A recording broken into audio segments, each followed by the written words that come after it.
This is David in Siem Reap, Cambodia. I've been here for almost 2 months and I've been looking around to find what I usually do, which is find medicinal weeds and edible weeds that grow in the tropics and subtropics. And I came across this plant and I didn't know what it was, and I did some research, and it turns out that it is an herb that we use in Chinese medicine that I studied when I was in acupuncture school back in the Qing dynasty.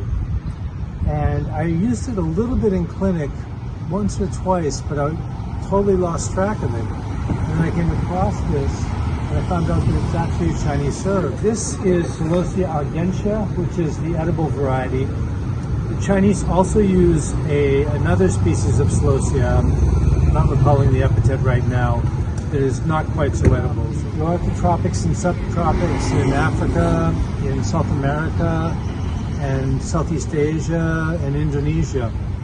And there's a lot of medicinal properties to it. The Chinese call it Qing Changzi, and they mostly use the seeds, which are used for inflammation in the eyes and also for diarrhea.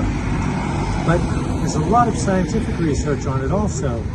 It is apparently very liver protective and used for menstrual disorders and anti-inflammatory, and also apparently quite antimicrobial.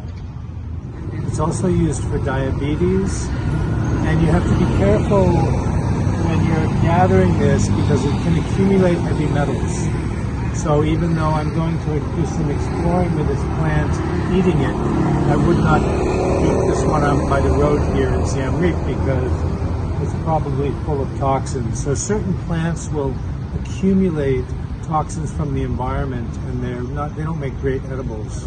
So I would, before I started eating this, I would, eating the tender flower buds and the leaves, I would make sure that I have the correct species. And as always, be careful.